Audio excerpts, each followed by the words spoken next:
Welcome back to another episode of the Body, Mind, Strong podcast. My name is Renee, your host and integrated fitness coach, coming to you once again from my tiny house. I am definitely starting to really love this.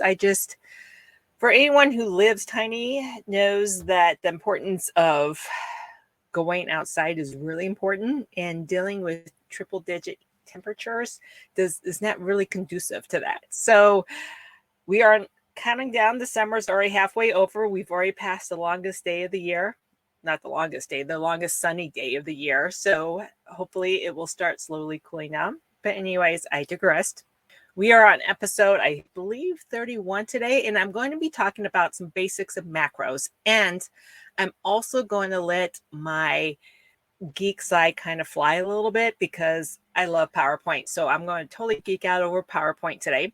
If you're listening to this, hopefully I will explain enough of what's going on that you don't quite need to see it. But if you want to kind of have the visual of what I'm talking about, go ahead and head over to YouTube. I should be uploading that. Hopefully within the next day or two, it will go up. So enough said about all that. And yes, it is August, y'all. I cannot wait for the cooler weather.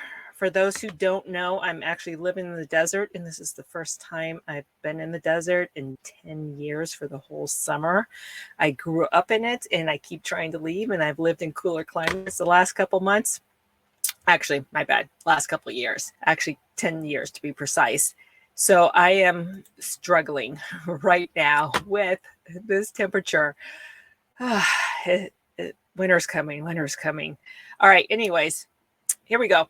Geeking out over PowerPoint. So yes, I just pulled it up. I love PowerPoint. Yes, I totally geek out over it. So here it is. Basics of macros. I kind of want to keep today simple again, just kind of go over the basics, the hows, what's, and whys of macros, just to kind of give a base layer. Next podcast, I plan on kind of going a little bit more into tracking, kind of adding on to this. But let's just start with the basics of macros. All right. Oops. We got to come over to this way. All right. What are macros anyways? And one of the reasons I brought this up is because I actually had a client not too long ago actually asked me for more information on it. And I didn't realize that people know kind of the basics of it, but at the same time don't really know. So this is why I kind of wanted to go into it today. So macros, what are macros? Well, macros are really your nutrients, your energy for your body. So macros pretty much equals calories, as you see here. So with like 1 gram of like basic macros, right? Your carbohydrates, proteins, or fats. Those are the main ones that we always talk about. There are others, like you notice, alcohol is very little. Alcohol actually has its own macro count, but we're not going to talk about that today. We're going to keep things simple, and we're just going to focus on carbohydrates, proteins, and fats. So carbohydrates. 1 gram of carbohydrate equals 4 calories. See, macros equals calories. Protein, the same, 1 to 4. And fats, a little bit more. So 1 gram of fat equals 9 calories. This is why fats add up so quickly in our diets, because it's more than double the calories of proteins and carbs. So thus why fats tend to add up like really quickly there. So as we break things down, this is what we're kind of really looking at the basics of macros. Okay. The points of macros, like why do we even care about what kind of macros we're eating or how much of each portion we're kind of eating? Well, again, I'm going to keep this super simple. Anyone who is really, when it comes to nutrition, you actually can get graduate level degrees in this and get very specific. So, but for today's, I really want to just kind of keep things really simple. So we need proteins, right? We need it for amino acids, building and repairing cells and muscles, creating enzymes to help regulate your metabolic system. And it's actually thermogenic. So your body actually burns calories while it's trying to digest it. And it actually can kind of slow down your craving. I wouldn't say craving. I would say more of an appetite for foods, because your body is taking longer to digest it, thus burning more calories. So you don't have this quick turnover of wanting foods right away after eating protein. And then it also aids in your hormone system. So those are some basics of proteins. We know, like proteins, we need to build muscle, but there's so many other reasons that we need proteins for. And here's some basics. And then on to carbohydrates. Basically carbohydrates are just energy, right? That's what we need them for. So energy for your brain, your CNS, your central nervous system, and your red blood cells. Obviously, they aid in digestion, like fiber, which is a carbohydrate.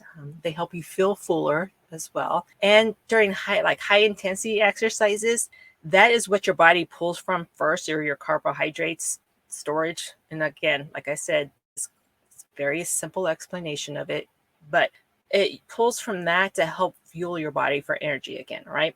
And we want to pull from that when we're doing high intensity exercises, so we don't pull from your muscles. Whereas your body will, when it runs out, depletes of certain energy storage, will actually go to your muscles. And if you're trying to build muscles, we want to kind of avoid that. So that's where the carbohydrates really come into play. And then you got fats. Yes, fats are very important. We need them in our diet. Super low fat diets, I'm not a big fan of. I'm not a big fan of super low anything, but fats we need for many things. One, storage. Of course, fat stores energy, right? This is where when we eat more energy, then we actually expend. This is why we gain weight, because that stores the energy. Fats are actually really important to transport and store like fat soluble vitamins. So we do need them to help get them into the system. And it also helps insulate and protects your organs. So we have different types of fat. You hear about yellow, white fat. We do have fat around our organs, and some fat around our organs is actually important. Too much is unhealthy. So we do need a little bit, because it does help cushion a lot of our organs. We need fat for the components in our cell walls. And then of course, fats, they're essential fatty acids that our bodies can't make, that fat can actually kind of help with that. So we definitely do need some fats in our diet. And it is kind of important to look at what kind of fats you're putting into your diet as well. But we're going to talk more about that later. So those are just the basics of why we need fat, or not just fats, but macros. All right, next. All right, the whys, hows, and whats of tracking. And the reason I just wanted to do a quick slide of this, I am going to do another podcast on like meal prepping and tracking. But when we talk about macros, we also talk a lot about tracking. And there's a reason why, why do we want to track our macros? One, well, to get a better understanding of where you stand nutritionally. It's not uncommon for my clients. I've heard more often than not for them to underestimate how much carbs and fat they're taking in. And they tend to overestimate how much protein they're actually eating. So tracking your macros once in a while is actually, if you have certain goals, it's really important to track them, because you kind of need to know where you're at. So that's kind of why we like to track. And then, why are we tracking? Again, back to your goals. If your goals are fat loss, muscle gain, just getting healthy overall, it's just kind of good to track your macros once in a while, just so you have an idea of where you're at. And how. All right. So how do you track? Well, you got the good old pen and paper if you really want to go that route. Otherwise, there's tons of tracking apps out there. And here's a list of a bunch of them that I found. And I know there's more out there than just what's here. The most common one, like MyFitnessPal, has been around forever, and I've been using it forever as well. So a lot of my foods are already in there, so it makes tracking a lot easier. I do tell my clients, when you do first start tracking, it is kind of annoying because you have to input everything you're eating into it. So once you get the foods in there, it's a lot easier to track. But like I said, here's a whole list that you can go through of tracking apps. And a lot of tracking apps just kind of make it easier than doing the pen and paper, because it shows you where your macros automatically are. You can set goals based off your macros. So if you're trying to hit a little bit more protein or a little bit more carbs or a little bit more fats, they can help you with that. So, all right, what is the best division of macros? Well, there is no one size fits all when it comes to this. And it really is based on several things. One, again, your goals. Two, how your body responds. And that's really important, especially when you're looking at diets, because if you find a diet that says, hey, this is great for everyone, I want you to just kind of question it, because not one thing is great for everyone. It really depends on how you respond to it and how you're going to fit with it. So definitely when it comes to your macros and where you want your macros at, it's going to depend on how you respond to it. Also based off your taste preferences. Let's say you want to try the keto, but a lot of the foods on there you don't like. Well, you're not really going to stick to it if you're not liking the foods or not liking how you're splitting things up or the diet, so forth. Now, so taste preference is huge. Lifestyle is huge. It's, not every diet is a perfect fit for your lifestyle, but some of them are. So, and again, I keep bringing up diets when it comes to macros because that's basically, there's so many different types of diets. And the way I look at them is they are based off of macros. Like, where are your macros? So, like I said, keto, right? You got a higher percentage of fat on that. Atkins, higher percentage of protein. You got your low carb, super low carb. You've got high carb diets. I mean, you've got a lot of them that are like 40, 30, 30 out there. So it really, diets are really just a different division of macros. It's kind of what they are. And that's how I can view it. And as you're tracking your macros, trying to figure out the one that fits you best is just going to be trial and error. Try something, start off with it, see how you respond, see how you can stick to it. Adherence is super important. So if you're doing well, great. If not, play with your, adjust the address tracking your macros a little bit more. And if you're still kind of struggling with that, finding a nutritionist out there, finding a dietitian. So, all right, back to what, like what division? Really, at the end of the day, keep this simple. Don't overthink macros. It is, even if you slightly change your macros, let's say you start off with the 40, 30, 30, where you have 40 carbs, 30 proteins, 30 fats. And maybe you want to do that for a couple of weeks and kind of adjust it and do 40% protein and then 30 carbs and 30 fats. Or, you do, 25%, 35%, and 30% or something like that. Don't overthink it. Just try something and see how it goes and keep things simple. The more you overthink it, the more you're going to stress out and the harder it is to going to hit those healthy goals that you have. So keep it, like I said, keep it simple. All right, next. Oops, did I just overshoot it? Nope, here we go. All right, basic list of macros. So I kind of broke it down like I showed you here. Proteins 30%, carbs 40, fats 30. Those tend to be the most, that 40, 30, 30 tends to be the most common starting off point. So if you're not sure where to start, I just encourage people to start there and then play around with the numbers after you try it out and see how you feel with that. So, all right, proteins. You got your basics, your animal proteins, beef, chicken, fish, eggs, and dairy. You got plant proteins like hemp, flaxseed, grasses, algae, sprouts, which are like nuts and seeds. And then you got pseudograins like quinoa and buckwheat, and then beans and lentils and sprouted grains and seitan. I can't pronounce that one.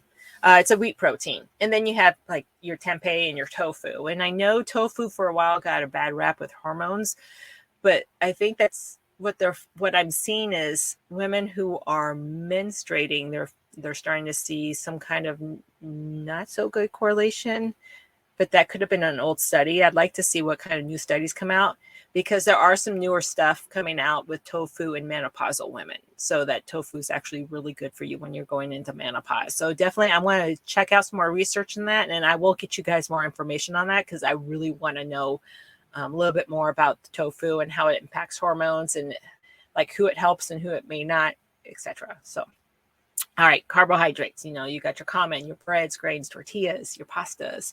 Nuts actually have some carbohydrates in it, believe it or not. Corns, your starchy vegetables like corn, carrots, and peas. Potatoes. You got common starchy vegetables are higher in carbs than others. And of course, you have fruits, and some fruits are higher than others, like berries are lower than, like blueberries, blackberries tend to be lower than others. Watermelon super high, cantaloupe super high. So you do have some variations there. And then of course your sugars. And then on to the fats. So here's another common list. You got avocados, coconuts, fish, high fat dairy products, oils, olives. Peanut butter is actually something I do want to talk about because I've been hearing a lot of people when they talk about peanut butter, we all know has protein in it. And peanut butter tends to be thrown underneath the protein category more than fats. And when it comes to peanut butter, I would like you guys just to kind of challenge the way your, not perception, but how you view, how you view peanut butter. Peanut butter is good. I don't want you to cut it out because it does have protein in it. But when you think about your macros, I want you to think about peanut butter under fats because peanut butter has way more fat than it does protein. So if you're trying to like, hey, I need like 15 grams of protein, I'm going to go eat a bunch of peanut butter. Well, you're going to have way more fats than you need by doing that. So kind of think about peanut butter as, yes, it's going to aid with protein, but it's a fat source. So think of peanut butter as a fat source. So then, of course, you got seeds, nuts, and legumes that are higher in fat than anything else. So there is that. All right. I hope I didn't confuse anyone. I hope that was a good enough information for you guys that at least gets you thinking. If you have more questions about that, let me know. I am talking with a couple of nutritionists right now and I'm actually looking for a dietitian too, just to have on the show and to maybe break these down a little bit better than I did for you guys. So stay tuned. I'm hoping to get some more people on for that. But if you guys have any questions, definitely let me know. Here are some basic, let's see here. And yeah, definitely let me know. Email me at renee@bodyandmindstrong.com. And let's see, where do I have everything here? Let's go back. Let me stop sharing. Actually, let me back to share. Yeah. So right here, really quick, if you're watching, here's how you can find me. Here's my website, bodyandmindstrong.com. You can find me on YouTube if you're not already looking at this on YouTube, Facebook, Instagram. And of course, if you're watching on YouTube, you can also find me on my podcast, Body and Mind Strong. And let's see, I think that's all I have for you guys. So any questions, let me know. Like I said, stay tuned. I hopefully will have more people on that can really break down macros and diets and nutrition for you as well. And if you're ready to start a fitness routine, but not sure where to start, need a little bit more guidance, definitely hit me up. I'd love to work with you. Stay tuned for more episodes on helping you. Yeah. I am starting to get hot. I turned the AC off for this. Sorry, my brain is starting to fog. Maybe I need a little bit more fats. Okay, stay tuned for more episodes on helping you create a healthier, happier, stronger life for yourself. And make sure you're doing at least one thing today that's going to get you one step closer to one of your goals. Have a great day.